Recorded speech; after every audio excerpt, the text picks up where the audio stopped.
दोस्तों मेरे चैनल सुख समृद्धि उपाय में आप सभी का हार्दिक स्वागत है। दोस्तों हिंदू धर्म में गाय को माता कहा गया है और पुराणों में धर्म को भी गौ रूप में दर्शाया गया है। भगवान श्री कृष्ण भी गाय को बहुत ही ज़्यादा प्यार करते थे। आज भी भारतीय समाज में गाय को गौ माता ही कहा जाता है। शास्त्रों के अनुसार ब्रह्मा जी ने जब सृष्टि की रचना की थी तो सबसे पहले गाय को ही पृथ्वी पर भेजा था। सभी जानवरों में मात्र गाय ही ऐसा जानवर है जो माँ शब्द का उच्चारण करता है, इसलिए माना जाता है कि माँ शब्द की उत्पत्ति भी गोवंश से हुई है। गाय हम सबको माँ की तरह अपने दूध से पालती पोसती है। आज मैं ऐसा उपाय बताऊंगी जिसके करने से आपको विशेष फल की प्राप्ति होगी। जरूर करिएगा, बहुत ही अचूक उपाय है। तो जान लेते हैं दोस्तों क्या उपाय करना है आपको जिससे आपकी सभी इच्छाओं की पूर्ति होगी। दोस्तों धार्मिक आस्था है कि गो पूजा से मनवांछित फल की प्राप्ति होती है। घर की समृद्धि के लिए घर में गाय का होना बहुत शुभ माना जाता है। कहा जाता है कि विद्यार्थियों को अध्ययन के साथ ही गाय की सेवा भी करनी चाहिए। उससे उनका मानसिक विकास तेजी से होता है। संतान और धन की प्राप्ति के लिए भी गाय को चारा खिलाना चाहिए। उसकी सेवा करना बेहतर परिणाम माना जाता है। दोस्तों भविष्य पुराण के अनुसार गाय के सींगों में 3 लोकों के देवी देवता विद्यमान होते हैं और सृष्टि के रचनाकार ब्रह्मा और पालनकर्ता विष्णु गाय के सींगों के निचले हिस्से में विराजमान है। तो गाय के सींग के मध्य में शिव शंकर विराजते हैं। गो के ललाट में गा माँ गौरी और नासिका में भगवान कार्तिक के विराजमान हैं। कुल मिला के सारे जो देवता हैं 33 करोड़ देवी देवता हमारे गाय में विराजमान हैं। समझ लीजिए आपने गाय की पूजा कर ली तो सभी देवी देवता आपसे प्रसन्न हैं। सभी देवी देवताओं की आपने पूजा कर ली। दोस्तों धार्मिक आस्था है कि गाय अपनी सेवा करने वाले व्यक्ति के सारे पाप अपनी सांस के जरिए खींच लेती है।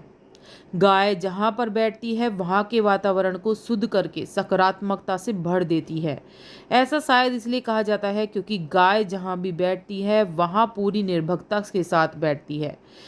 कहा जाता है कि अपनी बेटी मतलब अपनी बैठी हुई जगह के सारे पापों को अपने अंदर समाकर उस जगह को शुद्ध करने की क्षमता हमारी गाय के अंदर होती है। दोस्तों एक तरह से जहाँ गाय का गोबर पवित्र कार्यों में जो पाया जाता है, जैसे कि घर को लीपना, इन चीज़ों में हम करते हैं, वहीं गाय के गोबर के कंडे जो होते हैं वो हवन वगैरह में भी प्रयोग किए जाते हैं। बहुत ही होता है। और जो गाय का गोबर होता है दोस्तों उसमें माँ लक्ष्मी का साक्षात वास होता है। माना जाता है कि जो गाय का गोमूत्र होता है उसमें गंगा का निवास होता है और गाय के गोबर से हवन करने से दोस्तों वातावरण बहुत ही शुद्ध होता है। यहाँ तक कि कीड़े मकोड़े जो होते हैं वो भी सारे मर जाते हैं। गाय की सेवा करने से बहुत ज़्यादा लाभ मिलता है। अगर आप भी परेशानियों से जूझ रहे हैं, बहुत ज़्यादा परेशानियाँ आपको आ रही हैं, तो मैं कुछ ऐसे उपाय बताऊंगी जिससे आपको करने से विशेष लाभ की प्राप्ति होगी। ज़रूर करिएगा, बहुत ही अचूक उपाय हैं। दोस्तों बात कर लेते हैं छोटी छोटी चीज़ों की। जैसे दोस्तों आप गाय को रोटी खिलाने जाते हैं तो आप थोड़ा सा गुड़ ले जाइए। कहते हैं गुड़ अपने हाथ में पिसा हुआ गुड़ पीस लीजिए, उसे अपने हाथ में डालकर जैसे ही आप गाय को चटाते हैं अपने हाथ में, उस कहते हैं उसकी जीभ जब हमारे हाथ पर लगती है तो हमारी रेखाएं जो होती हैं, दुर्भाग्य जो होता है वो हमारा सौभाग्य में बदलने लगता है। दोस्तों ज़रूर आजमा कर देखिएगा। गाय के गोबर में लक्ष्मी जी का जैसे वास होता है, उसकी कंडे की धूनी जरूर लगाना अपने घर में। और जब भी आप गाय माता के पूजन के लिए कभी भी जाएं, कभी भी रोटी देने जाएं, जो गाय का उभरा हुआ जो होता है पीठ, जो कुबड़ कहते हैं उसे, उसमें सूर्य केतु यानी कि सूर्य का वास होता है। दोस्तों रोजाना अगर आप हाथ फेरते हैं गौ माता की पीठ पर तो आपके रोगों का भी नाश होता है और भाग्य की सारी रेखाएं हमारी चमकने लगती हैं। चलो बात कर लेते हैं उन उपायों की जो आपको करने हैं।